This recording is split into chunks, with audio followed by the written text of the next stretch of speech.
Without a doubt. Don't know? Don't care. I can see my destination.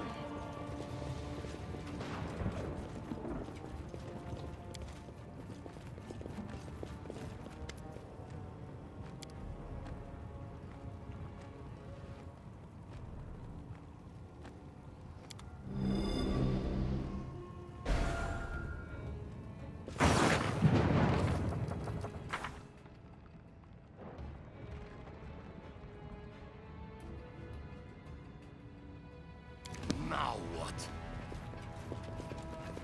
Follow my lead.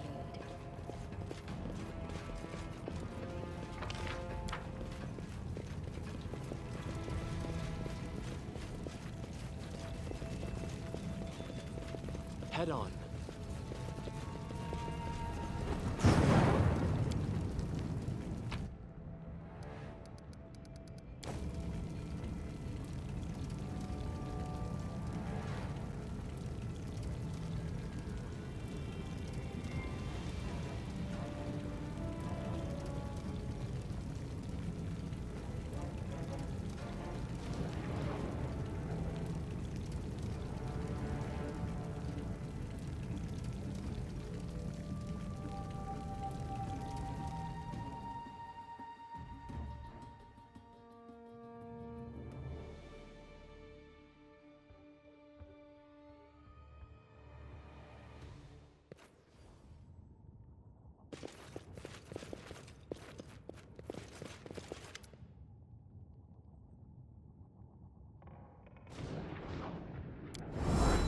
A horrible battle awaits us, my spring. But I believe it's for the best. We will save you and your kingdom. We must.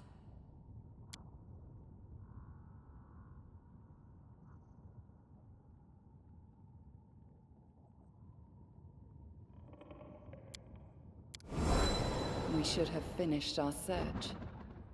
But it's too late now. There's a battle ahead. A horrible battle.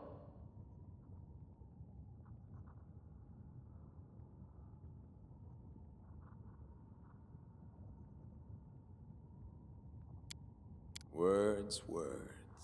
How little value we attach to them, and how much they truly mean. But I've grown tired of words and prophecies. I will no longer predict chaos and death. Instead, I will show them to you, myself. Oh yes, the time has come! The time of fate and curses! I shall end this suffering.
This was not part of the plan.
Adventures await.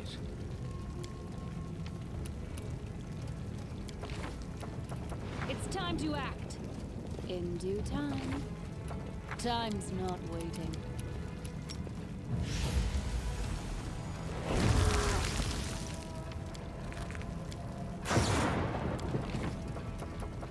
Never a It is dull done. moment. I appreciate privacy.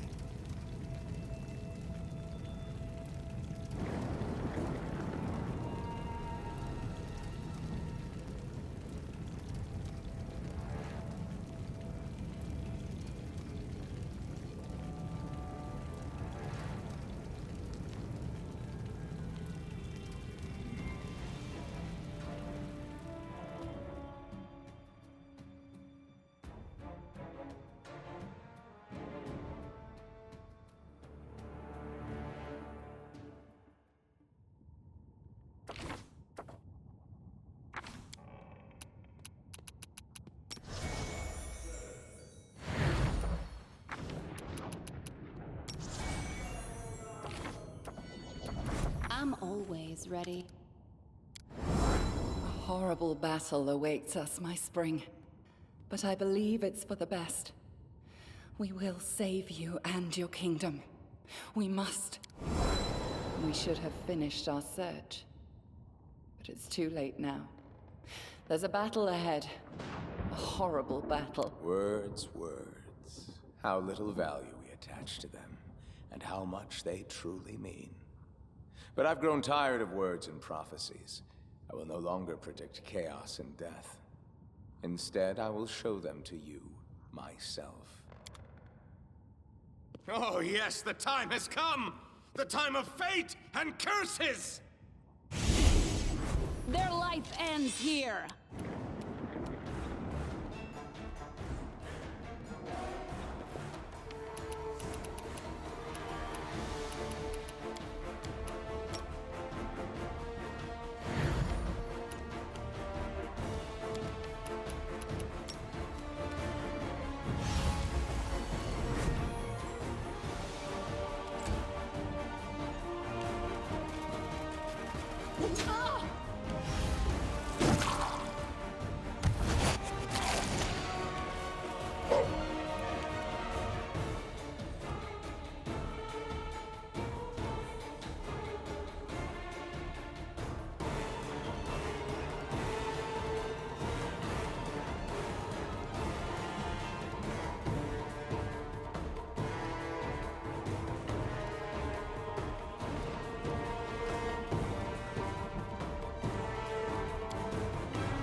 Out of my way!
This will hurt.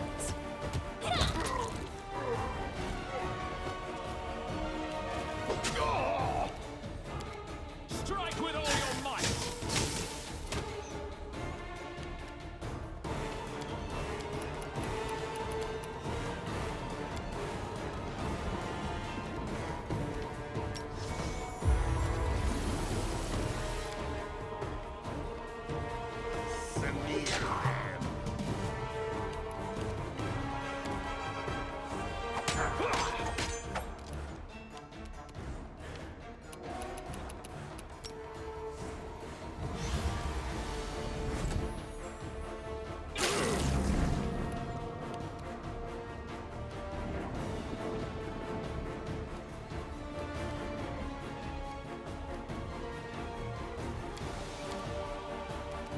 You should have run.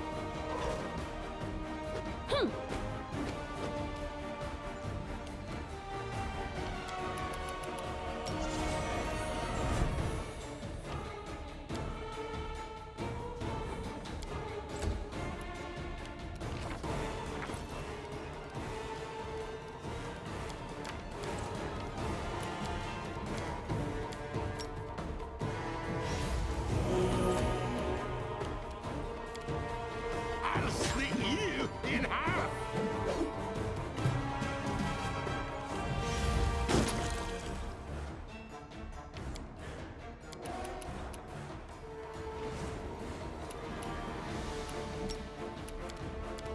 No fear!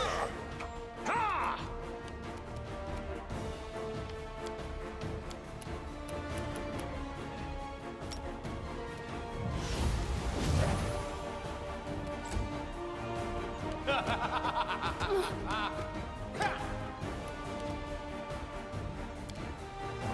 Strike!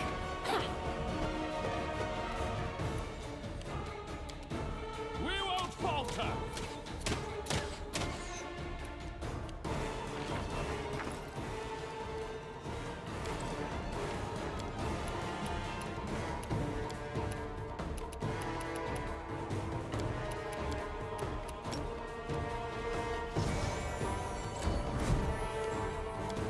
Out of my way!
I don't like you.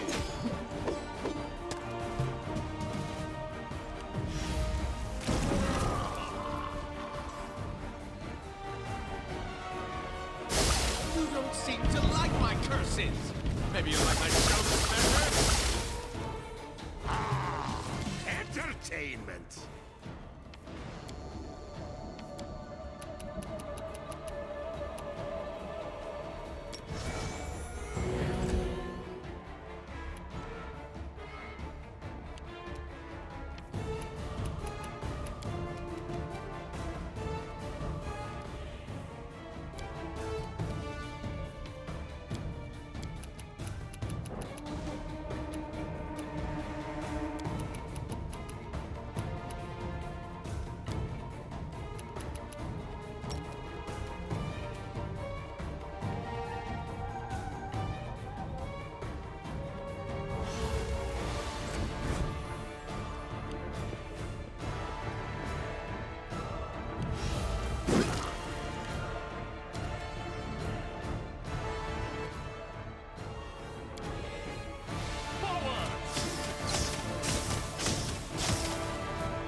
time for laughter has passed. It's the hour of hunting and chaos.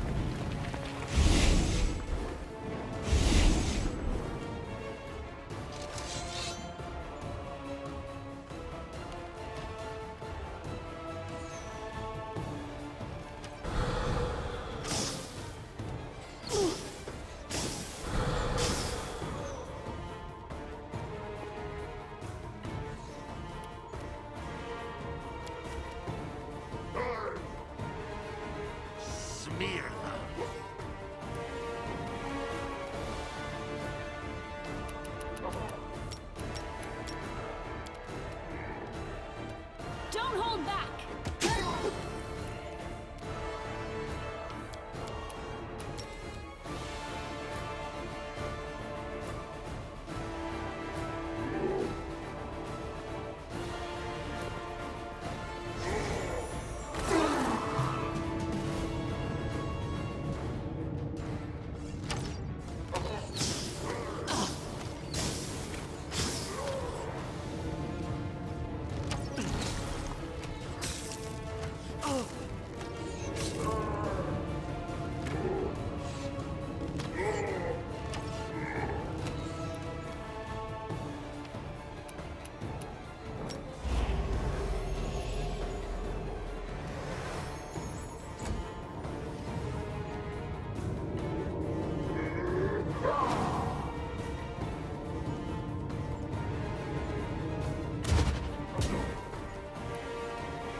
This will hurt.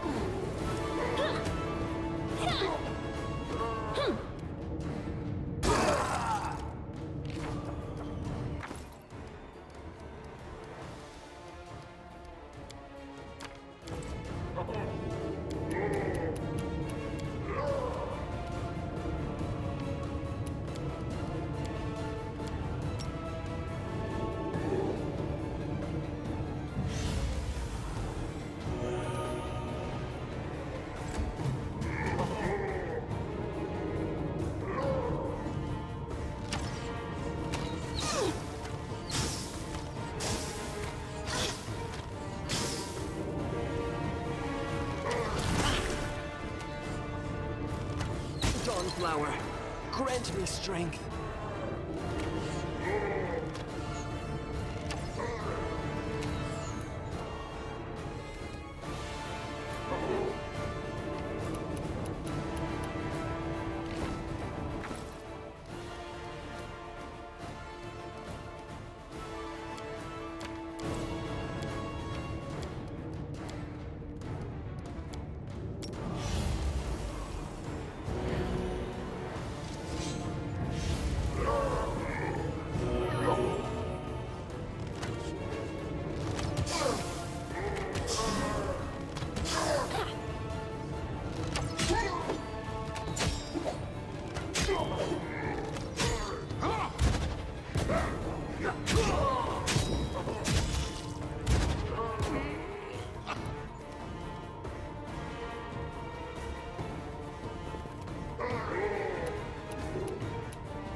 I'll split you in half!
We can do it!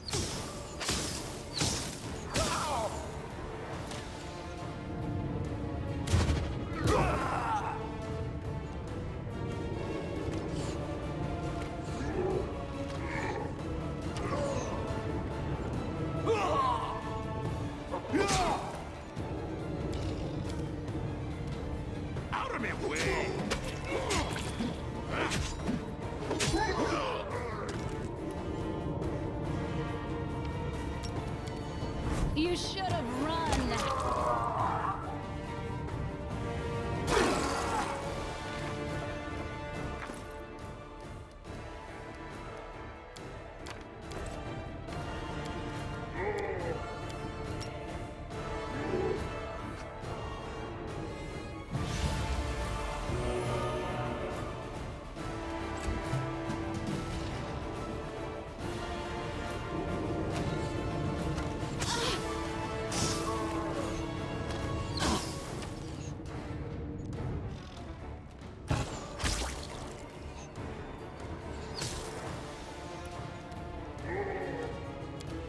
You've made your choice.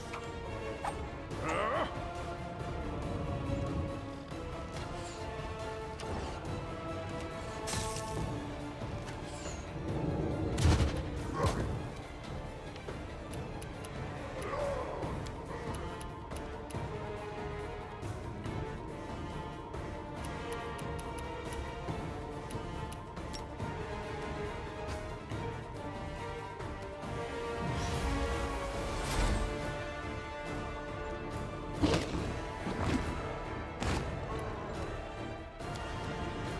Strike with all your might!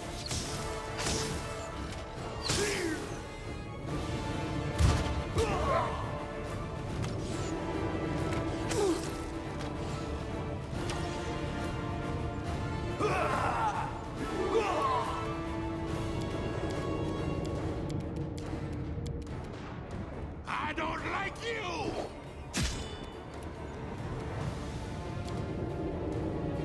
Strike!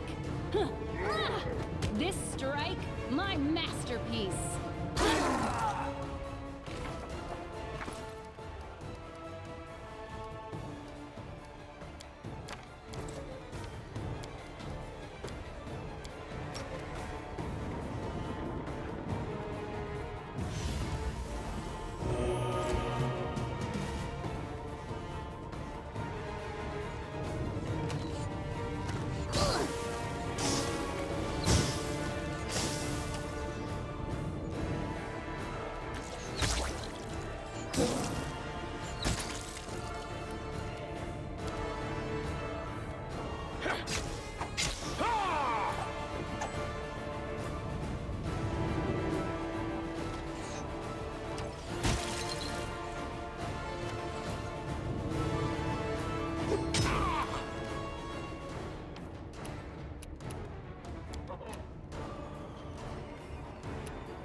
We won't falter!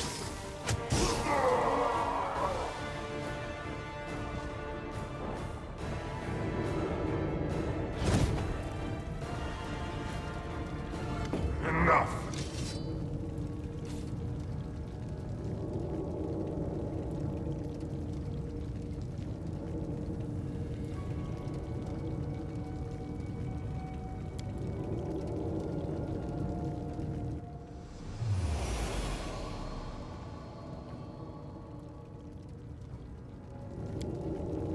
Time for masks is over. You risk challenging an eldest, and I accept the challenge. You will fight not a mere embodiment, but my true essence. This is my essence. I don't need magic or servile monsters to destroy you. Words are enough. Yes, words. I once told you, words spoken in the right time and place possess the power of the storm. You lightheartedly answer that you know what your power and essence are. Duty, the desire to make the world a better place. I remember your answer. The world remembers it too. Your answer, your heart, your essence. And now, cursed queen, I'm taking this part of your soul, as I took away Nyris's ability to love. What you called your essence is yours now.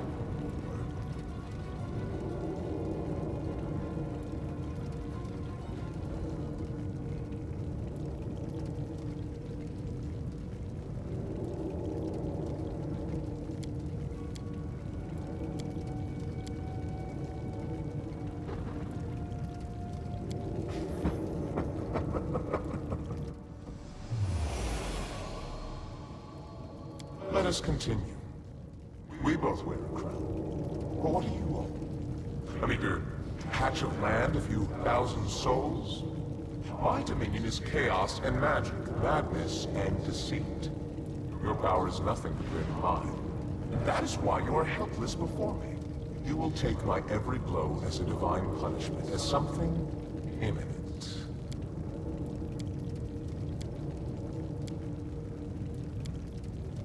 You would insult me with this. This! I'm curious what you think of me, cursed queen. Do you see me as a villain, or a simple joker? In truth, well, never be able to conceive of the truth. Being an eldest means being one of the many strings that hold the world in place. Being an eldest means being such a vast and self-sufficient value that one's equals become strangers and one's inferiors are entirely insignificant. I am an eldest. Laughter, guile, transformation, that's what I am. Being what I am, I will let you feel a modicum of my loneliness. I will take away your pillar of strength.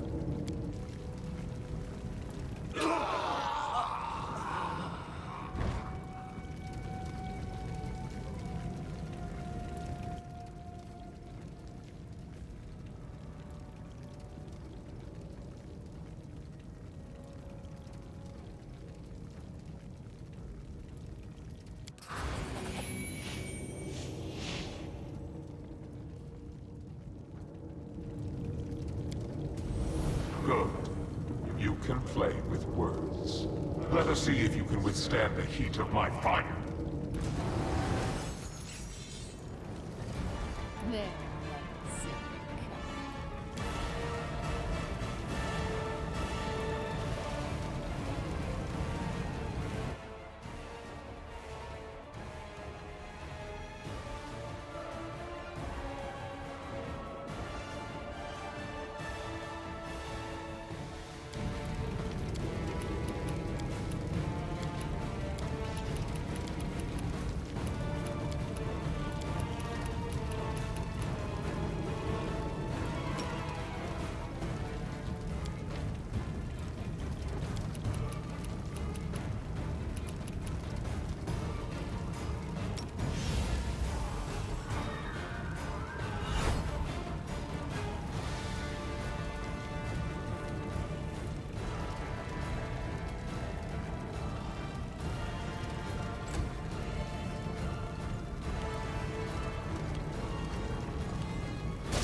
hold back.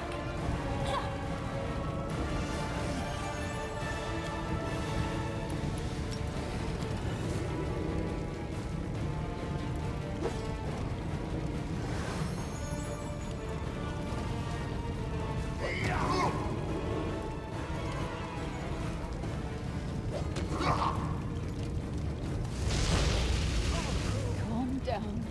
Not dead yet.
sensing me for a dozen millennia.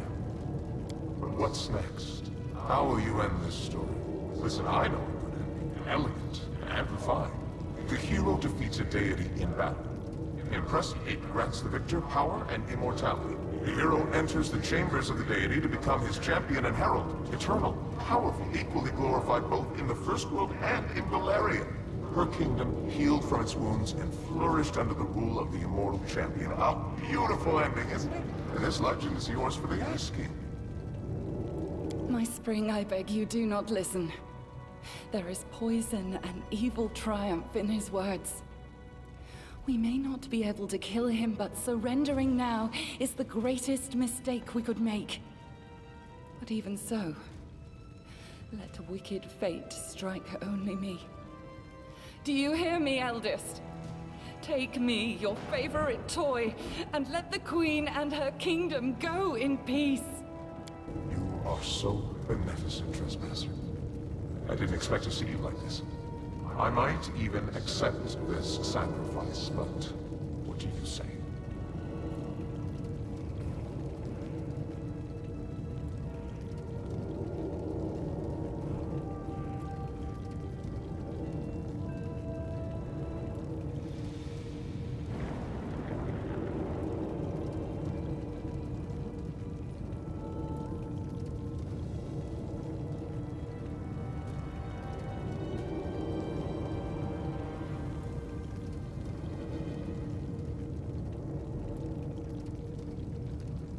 Agree to his offer. Now I regret that my heart can love again. The sound of these words wouldn't hurt so much if I'd remained cold. What is that, trespasser? Don't you want the best for your chosen one? As for you, if she agrees to my offer, you may go wherever you wish. I will not bother you again, if you're smart enough to stay out of my sight. And hers. That is easy. I will return your kingdom to Galarian and strengthen its connection to the First World. In their homeland, the Fae can endlessly return to life. I will give to you the same gift. So long as you remain an enclave of the First World, death within its borders will never threaten you. As for the prize, I'm not offering you the position of a servant. Believe it or not, I am lonely. Divine power and immortality are a heavy burden. To accept it means losing all your friends and companions, but you can find allies and reliable assistance. This is what I'm looking for, a herald and a general with whom I can share eternity, and together we'll play 1,000 wonderful pranks and spread our power across the First World and further, much further. I can't let that happen, my spring. You, your subjects and companions, will be hostages in an eternal war with a deity. Let him take me instead, and allow you to live.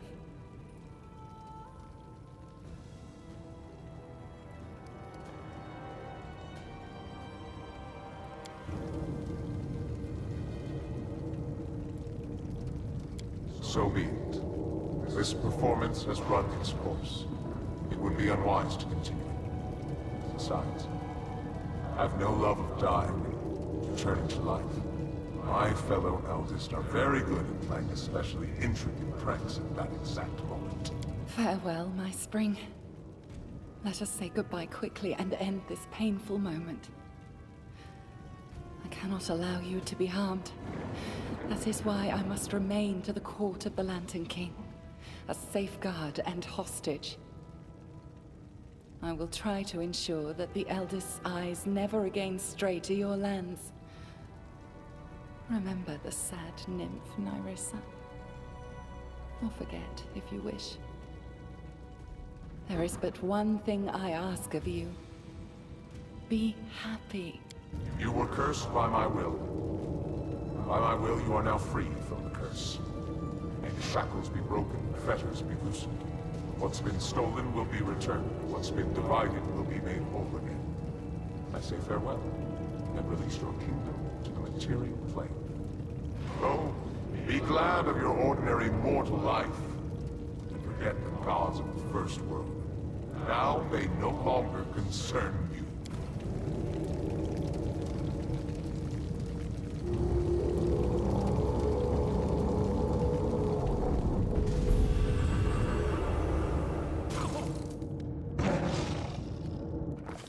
now that the eldest and other spiteful beings wouldn't be bothering us, the Queen returned to her subjects and celebrated the victory and the end of the kingdom's miseries with great fanfare. Everything gradually returned to normal, including our exciting lives.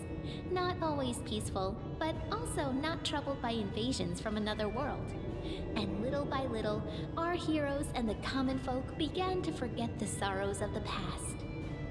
Sometimes, on clear spring nights, the Queen saw dreams. In them, the nymph Nyrissa, pale and exhausted, walked through endless mist as she helplessly searched for salvation. Sadly, the numerous misfortunes that befell the Queen took their toll on the stolen lands. Matters left to luck and state problems left unattended meant the stolen lands would remain a lawless realm. It turns out you can't be both a great heroine and a successful ruler at the same time. Or the heroine of this story couldn't, at least. The feud between Brevois North and South, which had been smoldering for ages, never sparked the fires of civil war. Through great effort, our queen managed to bring both parties to the negotiating table. While Rostland didn't gain its independence, it did receive wide autonomy rights. Our relationships with both House Sertova and the Sword Lords are respectful, but they've become lukewarm. Because of us, neither side got everything they wanted. Casil Aldori settled in our capital, though he left politics to teach dueling. The Tiger Lords never fully recovered from the damage Armok did to the tribe. Lacking a strong leader and torn by infighting, the barbarians sank into a short but fierce internal war. Their lands were quickly appropriated by neighboring tribes, and the Tiger Lords were scattered across Numeria and the River Kingdoms, little more than pitiful remnants of a once great tribe. Pitax almost returned to its former state, a joyful city filled with beers of dubious quality and deals of questionable legality. The old trade houses lost the crown, but they retrieved the property Iravetti had taken from them. Soon, Pitax became almost like a second capital in the kingdom, a thriving city through which rivers of money from across the region ran. Unfortunately, we get much less of this money than we would like. Governor Liachenza turned out to be helpless against widespread embezzlement. Maestro Bellavera gave the Academy of the Arts a second wind. Throwing out mediocre students and sycophants, she gathered within its walls talented visionaries, rebels, and freethinkers, those whose gifts felt cramped within the walls of more respectable institutions. She managed to do what Iravetti never could, namely, make the Academy truly famous, albeit scandalously so. So what if instead of odes to the Queen, the Academy releases sneering pamphlets and revolutionary leaflets? It only helps her reputation as a true patron of the arts.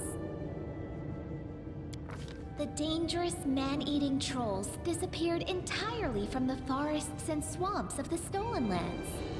Kobolds, though, being sneaky and clever, are still sometimes met by travelers and hunters who wander off the beaten track. Some even say the short reptiles still praise the great King Tartuk, but no one knows for certain. As soon as anyone approaches the kobolds, they forget their military honor and turn tail. After enduring so many storms and troubles, Varnhold eventually turned into a real city. Daring settlers decided to conquer the vast, wild expanses of Dunsword, and despite all odds, they succeeded. The modest colony that almost vanished at the hands of an ancient lich turned everything around to become a thriving city with lively river trading. Agay, the Spriggan leader, learned a valuable lesson after surviving his meeting with the Queen and even regaining his tribe's home. Don't try to occupy seemingly empty settlements anymore. Instead, the Spriggans settled across Dunsword's wild borderlands and proclaimed it as their domain. Keeping the peace in a situation like that seems like the stuff of dreams, as evidenced by the occasional lost patrols and stolen cattle. peace reigns in the caves beneath the old sycamore. The kobolds and mites continue to explore the depths and learn simple crafts from each other. Rumor has it, the first mite-kobold wedding even happened not long ago. That said, settlers still aren't rushing to build new homes in the area. Some kind souls even put up warning signs along the roads. Beware, traveler. Steer clear of the old sycamore. Another inscription soon appeared over the sign, though. No keep going treasure ahead honest. Oleg's trading post continues to thrive, attracting even more travelers. Much to its owner's displeasure, a small town is springing up around it. Despite Oleg's grumbling, he and his wife are well regarded by everyone, and Svetlana was even elected town chief. Jod remained loyal to the queen to the end of his days, healing the sick and generously sharing his austere wisdom with anyone who wished to hear it, and some who didn't. Having fulfilled his duty to the ruler, Erastil's priest peacefully departed this world, surrounded by friends and disciples. Breinhardt became a loyal ally and trade partner of the kingdom, and Darvin himself had been seen as a frequent guest in the capital. The elegant monarch of the neighboring kingdom has broken many hearts at court. After his visits, many young guards and servants have been seen staring through windows, sighing wistfully about something. The Fae took a fancy to the kingdom, feeling totally at home here. They often play various pranks, but they never do any serious harm. Falcos and Teresia managed to restore the magic forest. Once freed of the anger of the Scythe Tree, people returned to the abandoned village, and it became a haven of friendship between the Fae and ordinary people, just like old times. The lizard folk of the Longtail tribe returned to live on the shores of Candlemere, but they couldn't return to their ancient way of life. Living alongside people, the lizard folk adopted their behaviors, habits, and even religion. More and more of the Longtail tribe pray not to the spirits of their